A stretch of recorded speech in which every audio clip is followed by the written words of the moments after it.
మనము చదువుకున్నాం. ఈ 119వ కీర్తనలో మీరు సరిగా దాన్ని అబ్జర్వ్ చేసినట్లయితే 176 వచనాలు ఉంటాయి. ఒక మహనీయమైనటువంటి కీర్తన అన్నమాట ఇది. దేవుని వాక్యాన్ని పొగుడుతూ రాసిందనమాట ఈ కీర్తన. హీబ్రూ లాంగ్వేజ్కి 22 లెటర్స్ ఉంటాయి. ఇంగ్లీష్ లాంగ్వేజ్కి ఎన్ని ఉంటాయి? తెలుగుకి మనం తెలుగు మీడియం కాదు కదా, సారీ. హీబ్రూ లాంగ్వేజ్కి 22 లెటర్స్ ఉంటాయి. అందుకనే ఈ కీర్తన కూడా 22 పార్ట్స్. 119వ కీర్తన ఒక్కొక్క పార్ట్ 8 వర్సెస్ ఉంటాయి అన్నమాట. 22 × 8 మ్యాథ్స్ మనకు వచ్చు కదా, 176. సో మొదటి అక్షరం ఏమిటి హీబ్రూలో? అల్ఫా. మీకు తెలుసు కదా అల్ఫా. అలెఫ్ అని స్టార్ట్ అయింది ఇక్కడ.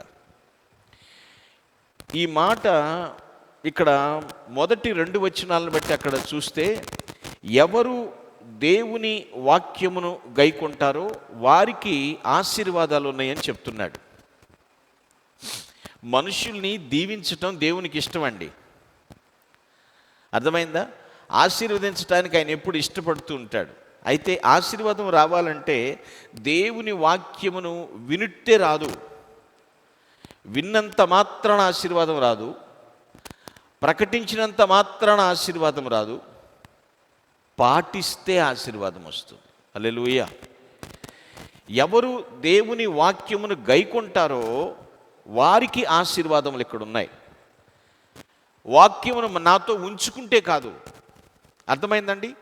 ఈ వాక్యమును తూచా తప్పకుండా పాటిస్తే ఆశీర్వాదాలు వస్తాయి. అదే ఇక్కడ రాసిపెట్టాడు పిల్లలు. ధన్యత కలుగుతుంది. వాక్య ప్రకారము జీవించితేనే. ఎందుకంటే పవిత్రమైనది దేవుని వాక్కు. పవిత్రతలో నుండి ఆనందం కలుగుతుంది. అది శాశ్వతానంగా దేవుడు మారుస్తాడు. So today topic of the message, blessings of the word of God. Blessings of the word of God. దేవుని వాక్యపు ఆశీర్వాదములు అంటే దేవుని వాక్యము ద్వారా వచ్చే ఆశీర్వాదాలు అన్నమాట. ఆశీర్వాదములు దేవుని వాక్యము నుండే వస్తాయి. ఈ వాక్యము కొందరికి నాకు అర్థం కావట్లేదండి అంటారు కొందరు. మనస్సు పెట్టి ఇక్కడ వింటే ఖచ్చితంగా దాని ప్రకారం మనం పాటిస్తే ఆశీర్వాదాలు దేవుడు మనకి ఇస్తాడు. Praise the Lord. కొందరు చెప్తారు, అస్సలు నాకు అర్థం కాదు అనుకో పాస్టర్ గారు వాక్యం అంటారు. అంటే ఎందుకు అర్థం కాదు నీకు? నీ మైండ్ అబ్సెంట్, బాడీ ప్రెజెంట్ ఉంటే అర్థం కాదు. ఇక్కడ మనసు పెట్టి దేవుని వాక్యాన్ని వినాలి. మాట్లాడేది పాస్టర్ గారు కాదు, దేవుడు నాతో మాట్లాడుతున్నాడు అని వింటే ఖచ్చితంగా నువ్వు పాటిస్తావు. ఆయనకి దీవించడం ఇష్టం, దేవునికి ఆశీర్వదించటం ఇష్టం. ఆశీర్వదించాలి అంటే ఖచ్చితంగా మనము మనసు పెట్టి దేవుని వాక్యాన్ని విని పాటించాలి. ఒక కీర్తనాకారుడు దావీదు చెప్తే నేను వినాలా అని మీరు అంటారేమో. సరే, ఇంకొక ఆయన ఎలా చెప్పాడో విందాం. ఇర్మియా గ్రంథం, బుక్ ఆఫ్ జెర్మియా. ఈ పేజ్ ఇలాగే ఉంచండి, don't close this page. Book of Jeremiah chapter 11 verse 4. ఇర్మియా 11:4.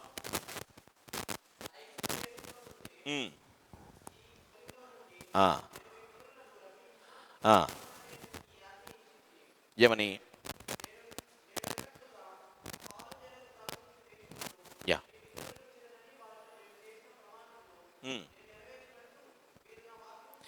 మీరు నా వాక్యమును విని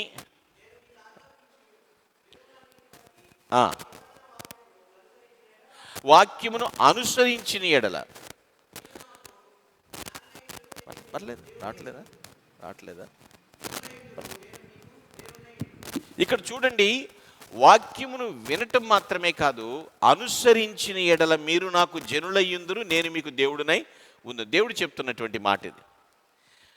కేవలము వింటే కాదు, దాన్ని అనుసరిస్తేనే మనము దేవునికి జనులం, దేవుడు మనకి ప్రభువుగా ఆశీర్వదించడానికి సిద్ధంగా ఉన్నాడు. అంటే వాక్య ప్రకారం జీవిస్తేనే దేవుని వారసులం, లేకపోతే వారసులము కాదు. కొంతమంది చూడండి, బైబిల్ ఎన్ని లాంగ్వేజెస్లో ఉంటే అన్ని లాంగ్వేజెస్ బైబిల్స్ కొని పెట్టుకుంటారు. తప్పులేదు, మంచిదే. కానీ దాని ప్రకారం నా జీవితం ఉందా లేదా అనేది పరిశీలన చేసుకోవాలి. నా వాక్ విని దాన్ని అనుసరిస్తే దేవుని వారసులు. ఎవరు పడితే వాళ్ళు దేవునికి వారసులు కాదండి. ఇప్పుడు తండ్రికి అవమానం తెచ్చేవాడు తండ్రికి వారసుడని ఎలా అవుతాం మనం అనుకుంటాం?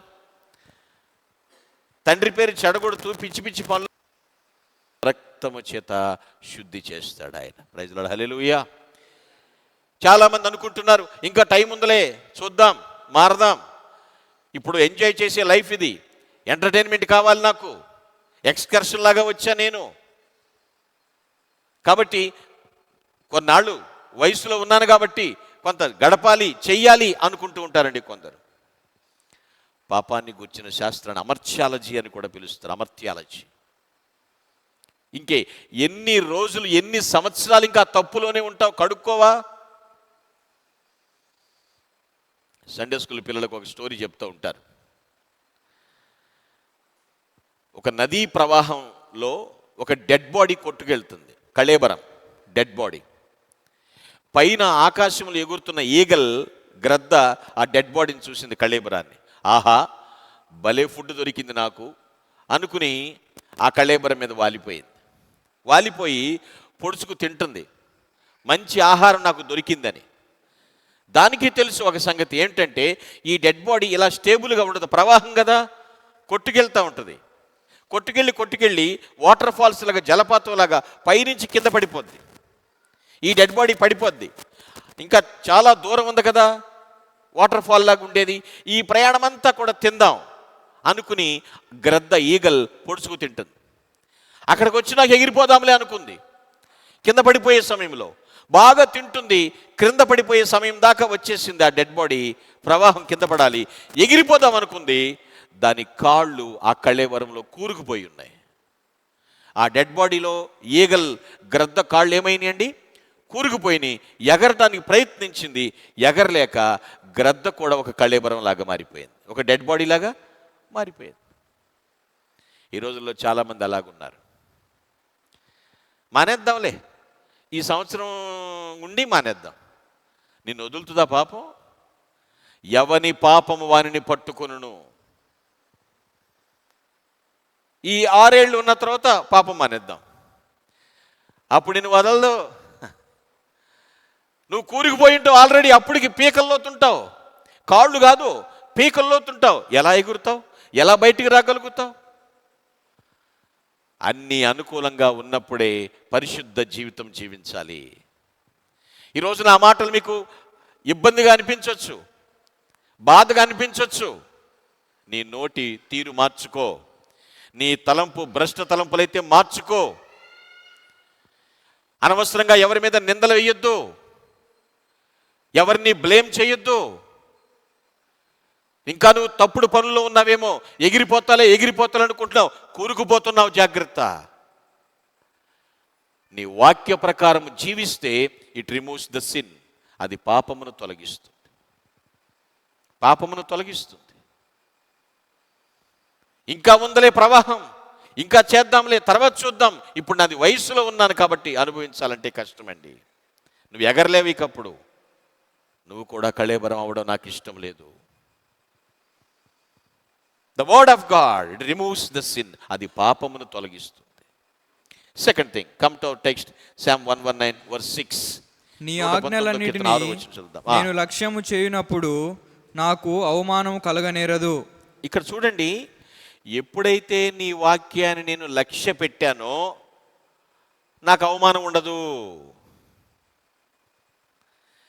నేను సిగ్గుపడను, నేను సిగ్గుపడే పని చేయట్లేదు. దేవుని వాక్యమును లక్ష్య పెడితే ఏ అవమానం ఉండదు. That means the word of God removes the shame. It removes the shame. దేవుని వాక్యము నీ అవమానమును తొలగించును. ఎవరు నిన్ను ఇబ్బంది పెడుతున్నారో, ఎవరు నీ పరువు తీస్తున్నారో, 10 మందిలో నువ్వు తలదించుకునేటట్టు చేస్తున్నారో, నువ్వు దేవుని వాక్యాన్ని కానీ పాటించినట్లయితే దేవుడు నీ అవమానాన్ని తొలగించేస్తున్నాడు. Amen, hallelujah. It removes the shame. అవమానం రాయలసీమ భాషలో ఏమంటారంటే మానం పోయిందంటారు. అంతేగా బాబా, మానం పోయిందంటారు. ఆ మాట తొందరగా నాకు అర్థం కాలేదు చాలా రోజులు. అవ్వ సిగ్గుతో చచ్చిపోయాను అనుకో అంటారు. అంటే ఏంటి? పరువు పోయింది, పరువు పోయింది అనుకుంటారు. But the word of God removes the shame. నీ అవమానమును తొలగిస్తాడు దేవుడు. నువ్వు సిగ్గుపడాల్సిన పని లేదు. దేవుడు నీ ఖ్యాతి పెంచుతాడు, నీ కీర్తి పెంచుతాడు తప్ప నీ దరికి అవమానం చేరనివ్వడు. అవమానాన్ని కూడా అభిమానంగా మార్చేస్తాడు ఆయన. హల్లెలూయా. నా మాట కాదు, దేవుని వాక్యంలో ఉంది. పిల్లరా, బుక్ ఆఫ్ జాషువా చాప్టర్ 5:9, యెహోషువ గ్రంథం 5వ అధ్యాయం 9వ వచనం. అప్పుడు యెహోవా, నేడు నేను ఐగుప్తు అవమానము మీ మీద నుండకుండా దొర్లించి వేసి ఉన్నానని యెహోషువతో నన్ను. అందుచేత నేటి వరకు ఇజ్రాయేలీయులకి ఈజిప్ట్లో చాలా అవమానం దొరికింది. అవునా కదండి? వీళ్ళు దేవుని పిల్లలు బానిసలుగా వెళ్ళారు ఐగుప్తుకి. అక్కడ అంత ఇంత అవమానాలు కాదు వీళ్ళకి. కానీ ఇప్పుడు జాషువాతో దేవుడే మాట్లాడుతున్నాడు, ఐగుప్తు అవమానము మీ మీద ఉండకుండా నేను దొర్లించేస్తాను, తీసేస్తాను. తలెత్తుకోలేకపోయాను అనుకో అంటారు. నేనే తప్పు చేయలేదు, కానీ పరువు తీసేశారు నాకు అక్కడ అంటారు. ఎవరైతే వాక్య ప్రకారము జీవిస్తూ ఉంటారో వారి అవమానాన్ని కూడా దేవుడు తీసేస్తాడు. అదే సెలవిస్తుందండి. నువ్వు అభిమానాన్నే చూరకుంటావు, నీకు గౌరవమే దక్కుతుంది తప్ప అవమానం ఉండదు. ఈజిప్ట్లో మీకున్నటువంటి అవమానాన్ని నేను దొర్లించి వేస్తానంటున్నాడు అక్కడ. యెహోషువ, నువ్వేమి బాధపడాల్సిన పని లేదు. ఫీల్ అవుతున్నావా? ఫీల్ అవ్వద్దు. నువ్వు నీ అవమానం తీసేస్తా. ఎక్కడ తలదించుకున్నావో అక్కడ నువ్వు తలెత్తుకున్నట్లు చేస్తాను జాషువా, ఏం పర్లేదు. మనం పదే పదే మాట్లాడుకుంటాం, దేవుని వాక్య ప్రకారం మనం జీవిస్తే నీకు అవమానం కలిగిన చోటే నీకోసం అభినందన సభ దేవుడు ఏర్పాటు చేస్తాడు ఆయన. హల్లెలూయా. దేవుడు విడిచిపెట్టాడు. దొర్లించి వేస్తాను అనేటువంటి మాట అండి. కొంతమంది షై ఫీల్ అవుతూ ఉంటారు. నేను ప్రభుని నమ్ముకున్నాను అని చెప్పడానికి షై ఫీల్ అవుతుంటారు కొందరు. నేను నా క్రీస్తుని సొంత రక్షణ అంగీకరించానంటే షై ఫీల్ అవుతుంటారు. తెలిసిన ఒక ఏపీఎస్ఆర్టీసీ కండక్టర్ గారు ఉండేవారు. బస్సులో టికెట్లు కొట్టేటువంటి పని. ఆయన పాకెట్లో చిన్న బైబిల్ పెట్టుకునేవాడండి. పాకెట్లో బైబిల్, దాని మీద హోలీ బైబిల్, పరిశుద్ధ గ్రంథం అని రాసి ఉండేది.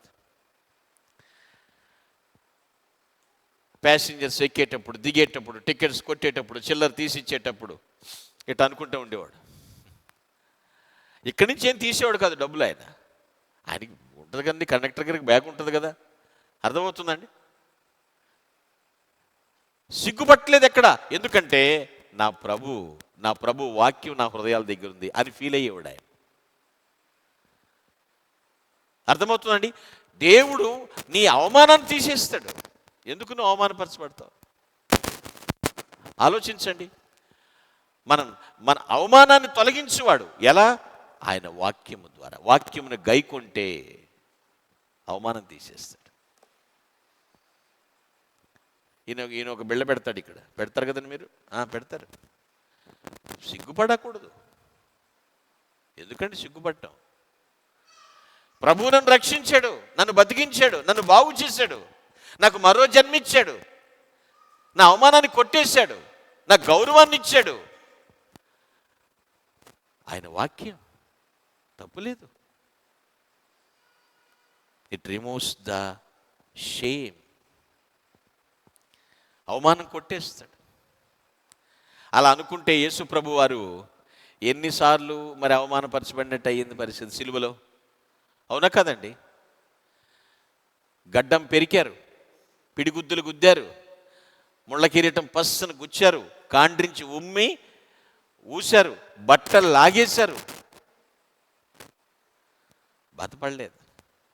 ఆయన చనిపోవటానికే పుట్టిన వ్యక్తి, ఆయన ప్రాణం ఇవ్వడానికే వచ్చిన వ్యక్తి. సిగ్గుపడకూడదు. ఒకవేళ అయ్యో నన్ను అవమానపరిచారు, నన్ను ఇబ్బంది పెట్టారు, నాకు ఇన్సల్ట్ ఫీల్ అయ్యాను అనుకుంటున్నావేమో. నువ్వు దాని గురించి ఆలోచించకుండా వాక్య ప్రకారం నేను జీవిస్తున్నా లేదని ఆలోచించు. నీ అవమానాన్ని గౌరవంగా మార్చేస్తాడు ఆయన. Praise the Lord. ఆయనకు అసాధ్యమైనది ఏముందండి? ఆయనకు అన్నీ సాధ్యమే. పాపమును తొలగించి వేస్తాడు, అవమానం ఫీల్ అవుతాడు. పపీరావా పాపము విడచి పరిశుద్ధులా విందుల్లో చేరా. పపీరావా పాపము విడచి పరిశుద్ధులా విందుల్లో చేరా. పాపుల గతిని పరికించితివా, పాపుల గతిని పరికించితివా. పాతాళం మే వారి అంతం, పాతాళం మే వారి అంతం. సిలువ చెంత చేరిన నాడు కలుషములను కడిగి వేయు. సిలువ చెంత చేరిన నాడు కలుషములను కడిగి వేయు. పౌలు వలెను శీలా వలెను, పౌలు వలెను శీలా వలెను సిద్ధపడిన భక్తుల చూచి, సిద్ధపడిన భక్తుల చూచి. హల్లెలూయా. తప్పును వదిలే, పాపం క్లీన్ అయిపోతుంది. అవమానంగా ఫీల్ అవ్వద్దు. ఎంత ప్రెస్టేజ్గా బతికాడు సౌలుగా ఉన్నప్పుడు పౌలు.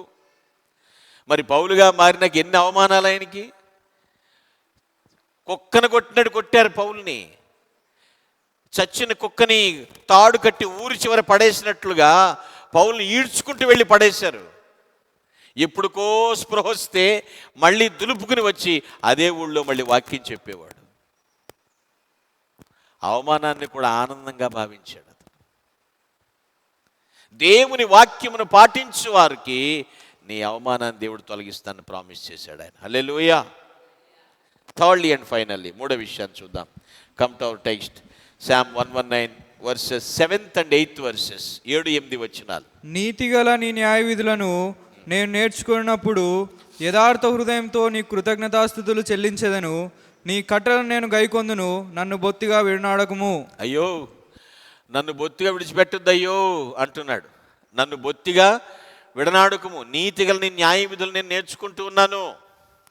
యథార్థ హృదయంతో నీకు థ్యాంక్స్ చెప్తానయ్యా అంటూ నీ కట్టడలను నేను గైకొంటాను, నన్ను బొత్తిగా విడిచిపెట్టొద్దు. దేవుడు చెయ్యి వదిలితే బ్రతకగలమా అండి? మన వల్ల అవుతుందా? విడనాడకము అంటే దేవుడు విడిచిపెడితే మనకి విచారమే. దేవుడు తోడుంటే ఆనందం, దేవుడు విడిచిపెడితే మనకి విచారమే. ఎప్పుడైతే దేవుని వాక్యమును గైకుంటామో, ఈ వాక్యం ఎంత శక్తి కలిగిందంటే thirdly and finally it removes the sorrow. నీ విచారమును కూడా తొలగిస్తుంది. It removes your sorrow or sadness or strife or struggles. నువ్వు నిజంగా వాక్య ప్రకారం వెళ్ళు, దేవుడు చెప్పినట్లుగా జీవించు, ఏ విచారము నీ దగ్గరికి రానివ్వడు ఆయన. ఒకవేళ నువ్వు విచారిస్తున్నావు, చింతిస్తున్నావు అంటే దాన్ని నేను తొలగించి వేస్తానని చెప్పాడు ఆయన. ఆచారాలు గ్రహచారాల గురించి నేను మీకు చెప్పట్లేదు. దేవునికి ఉపచారము చేయుట అంటే దేవుని వాక్య ప్రకారము జీవించుట, ఖచ్చితంగా దేవుడు మన విచారాన్ని కొట్టివేస్తాడు.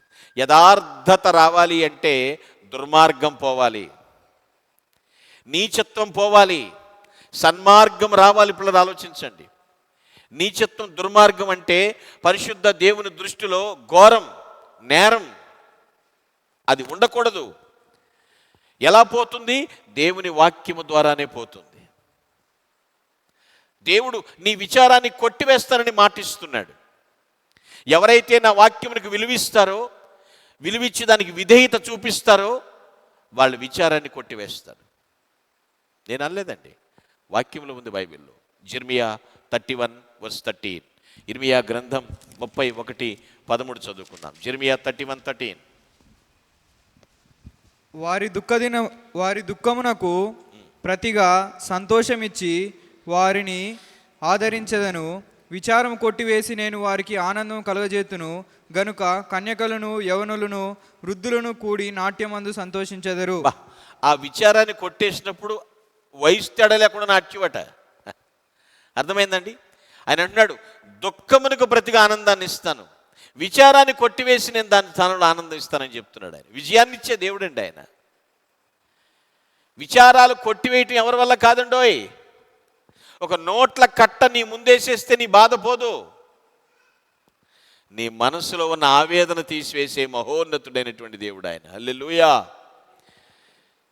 It removes you your sorrow or sadness.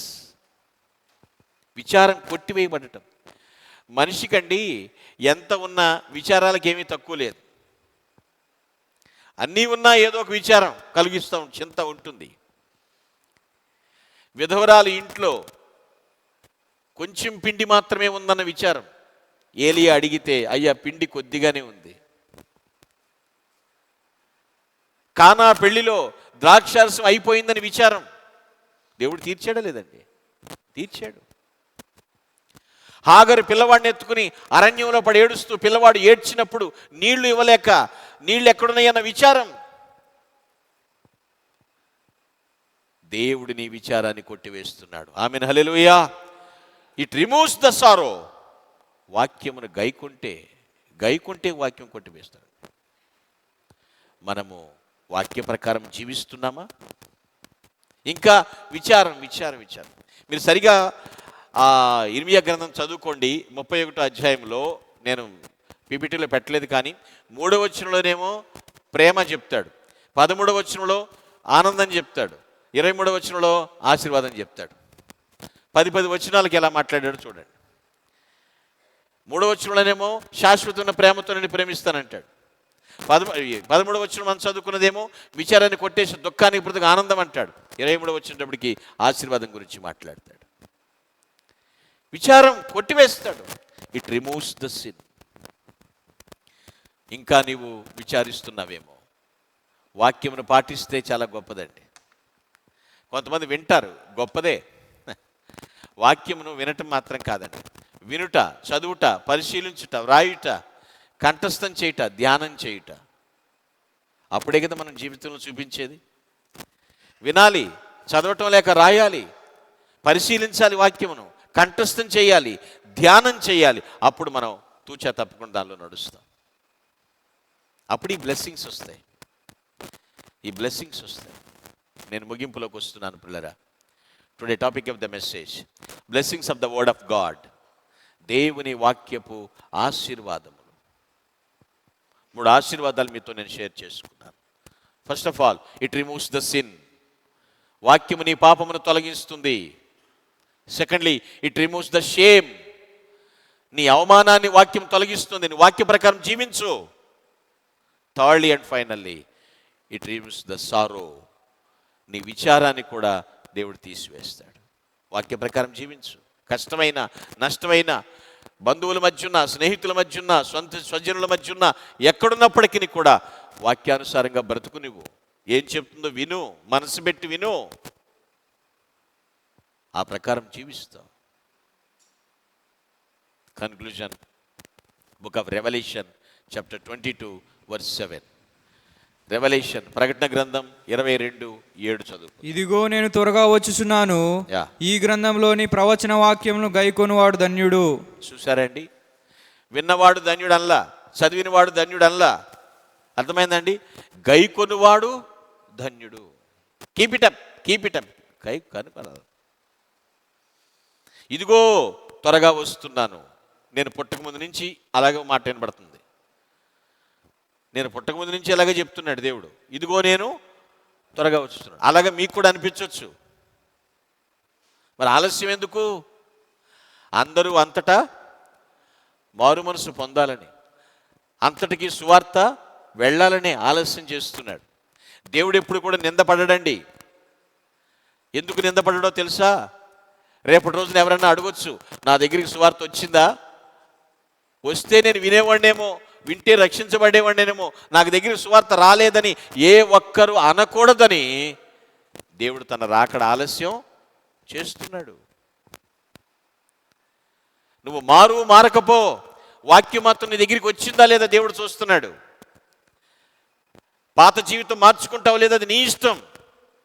కానీ ఆయన మాత్రము మాట పడ్డాడు దేవుడు ఎప్పుడు కూడా. అంతటికీ కూడా సువార్తను పంపిస్తున్నాడు. ఎన్ని కష్టాలైనా, ఎన్ని ఇబ్బందులైనా సరే దావాణంలాగా సువార్త వ్యాపిస్తూ ఉంది. ఎంత వ్యతిరేకతలున్నా సరే దేవుని వాక్యం వెళుతూ ఉంది. ఆయన చెప్తున్నాడు, ఇదిగో అంటే దగ్గరే, త్వరగా వచ్చుచున్నాను. ఎవరైతే ఈ ప్రవచన వాక్యమును గైకుంటారో వారు ధన్యులండి. అంతే తప్ప ఊరకనే అలాగే ఇలాగే అనుకుంటే కాదు. బాగా చెప్పారు, బాగుంది, కొంచెం అర్థమైంది కానీ కొంచెం అర్థం కాలేదు, ఇలా అనుకునేవారు కాదు పిల్లరా. వాక్యము గైకొనువాడు ధన్యుడు. దేవుని యొక్క వాక్యమును బట్టి మిమ్మల్ని బ్రతిమలాడుతున్నాను.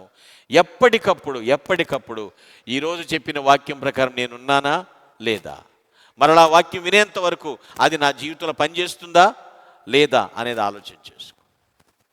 అట్టి ఆశీర్వాదకరమైన జీవితమును మనమందరమును కూడా అనుభవించుదుము గాక.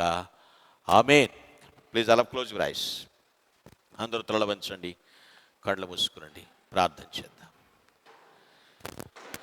ప్రభు యొక్క వాక్యం ప్రకారం నీ ప్రవర్తన ఉందా? నీ ప్రవర్తన సరి చేసుకున్నావా? వాక్యానుసారంగా నీవు ఉంటున్నావా? విని వెళ్ళిపోతే ప్రయోజనం లేదు, విని మౌనంగా ఉంటే ప్రయోజనం లేదు. వాక్య ప్రకారం జీవించు. దేవానికి వందనములు నాయన, నాకు ఆశీర్వాదాలు కావాలి, ఈరోజు నాతో మాట్లాడినందుకు వందనములు, నువ్వు ఇచ్చే ఆశీర్వాదముల కోసం నేను ఎదురు చూస్తున్నాను అన్నట్లయితే నీ కుడి చేయి పైకెత్తి తీర్మానం చేయి. నేను వాక్య ప్రకారం జీవిస్తాను. ప్రభువా, నువ్వు నా ప్రక్కన ఉన్నావని నాకు తెలుసు, నా ప్రక్కన నిలబడ్డావని నాకు తెలుసు నాయన. నీ వాక్య ప్రకారం జీవిస్తాను. బ్లెస్ మీ, నన్ను ఆశీర్వదించండి అని అడగండి దేవుణ్ణి. సిగ్గుపడద్దు.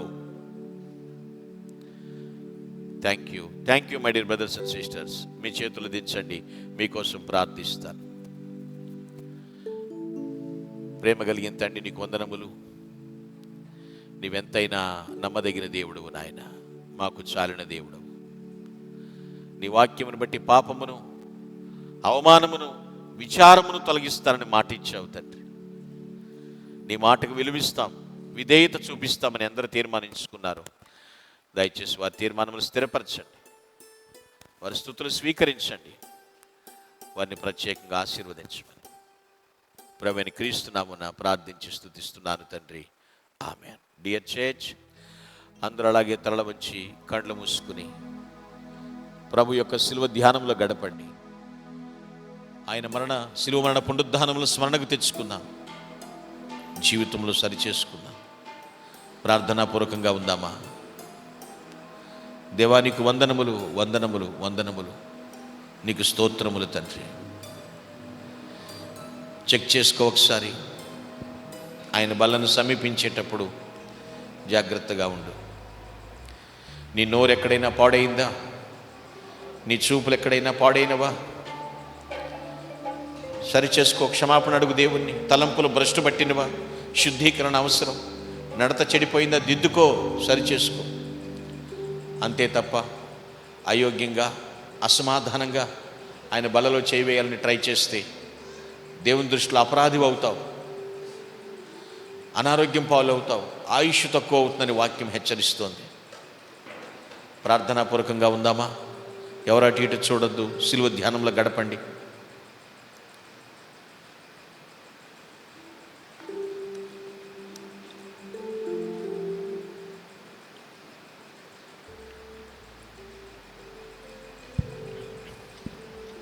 అంచెదినమున లేపబడాలి అన్న, నిత్య జీవము పొందాలి అన్న, నిత్యము ప్రభుతో నివసించాలి అన్న ఆయన చెప్పినట్లు మనం చేయాలి.